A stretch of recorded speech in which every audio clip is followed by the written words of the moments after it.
আসসালামু আলাইকুম। সবাইকে স্বাগত জানাচ্ছি আমার দেশ আজকের বিশ্বে। সঙ্গে আছি তাহমিনা তাসির। শুরুতেই জানিয়ে দিচ্ছি সংবাদ শিরোনাম। নিউ ইয়র্ক সিটির মেয়র নির্বাচনে 4 জরিপে এগিয়ে জোহরান মামদানি। পাকিস্তান পারমাণবিক অস্ত্রের পরীক্ষা চালাচ্ছে দাবি ট্রাম্পের। 8টি হাঙর সাবমেরিন যুক্ত হচ্ছে পাকিস্তান নৌবাহিনীতে। পাকিস্তানের ভূখণ্ড দিয়ে আফগান আকাশসীমায় মার্কিন ড্রোন, অভিযোগ কাবুলের। ইউক্রেনকে অত্যাধুনিক টমাহক ক্ষেপণাস্ত্র দিচ্ছেন না ট্রাম্প। আরএসএফকে সন্ত্রাসী সংগঠন ঘোষণা করার আহ্বান। 194 বার যুদ্ধবিরতি চুক্তি লঙ্ঘন করেছে ইসরায়েল। এবার বিস্তারিত। নিউ ইয়র্ক সিটির মেয়র নির্বাচনের শেষ পর্যায়ে ডেমোক্রেটিক প্রার্থী ও শীর্ষ প্রতিদ্বন্দ্বী জোহরান মামদানি সাবেক গভর্নর এন্ড্রিউ কুইমোর চেয়ে এগিয়ে আছেন। 4টি পৃথক জরিপে দেখা গেছে কুইমোর তুলনায় 10 থেকে 25% পর্যন্ত এগিয়ে আছেন মামদানি। কুইনিপিয়াক বিশ্ববিদ্যালয়ের জরিপ অনুযায়ী মামদানি বর্তমানে কুইমোর চেয়ে 10% এগিয়ে আছেন। জরিপে মামদানির জনসমর্থন 43%, কুইমোর 33% আর রিপাবলিকান প্রার্থী কার্টিস লিওয়া 14% ভোটারের সমর্থন পেয়েছেন। এমারসন কলেজ, পিক্স 11 ও দ্য হিলের যৌথ জরিপে মামদানিকে আরও বেশি ব্যবধানে এগিয়ে থাকতে দেখা গেছে। সেখানে মামদানির সমর্থন 50%, কুইমোর 25% এবং স্লিওয়ার 21%। কৃষ্ণাঙ্গ ভোটারদের মধ্যে মামদানির সমর্থন 50% থেকে বেড়ে 71% পৌঁছেছে। মারিস ইনস্টিটিউট ফর পাবলিক ওপিনিয়নের সর্বশেষ জরিপেও মামদানি কুইমোর চেয়ে 16% এগিয়ে আছেন। মামদানি 48%, কুইমো 32% এবং স্লিওয়া 16% ভোটারের সমর্থন পেয়েছেন। মারিস্ট জরিপে দেখা যায় 45 বছরের নিচের ভোটারদের মধ্যে তার সমর্থন 64%, যেখানে কুইমোর পক্ষে 21%।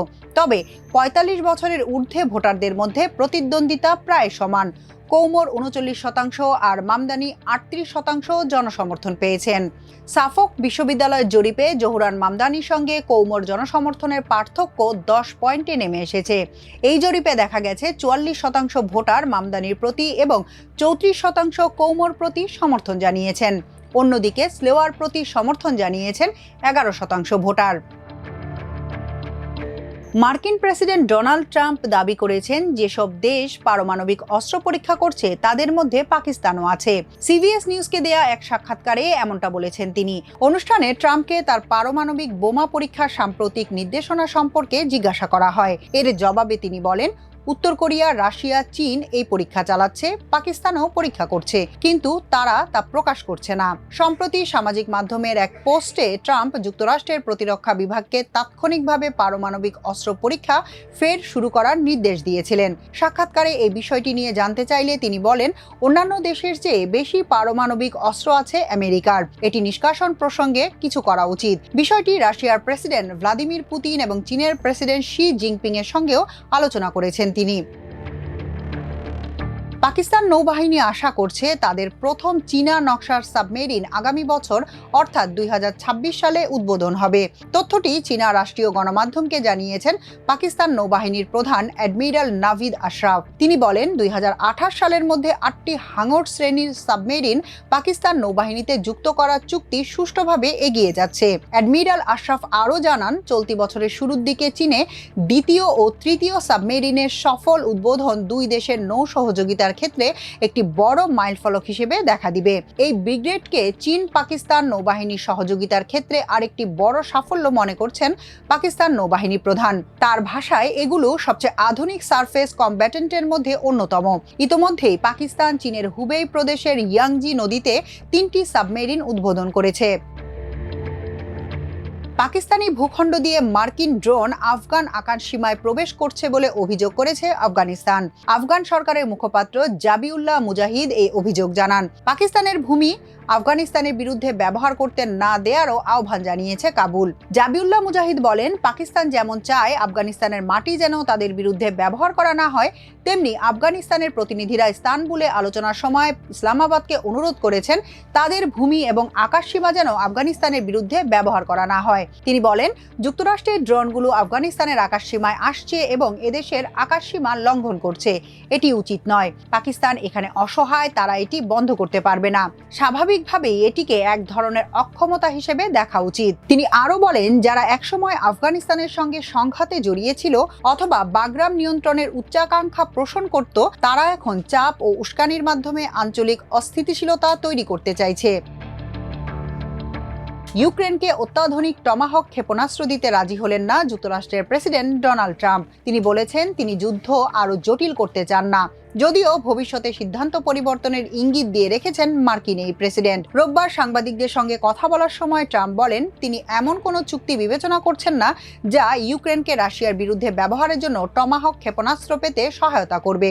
ট্রাম্প স্পষ্ট করেছেন, চলমান যুদ্ধে উত্তেজনা আরও বাড়ুক তা তিনি চান না এবং এ কারণেই এমন কোনো পদক্ষেপ নিতে আগ্রহী নন তিনি। তবে নিজের সিদ্ধান্ত বদল করতে পারেন বলেও ইঙ্গিত দিয়েছেন তিনি।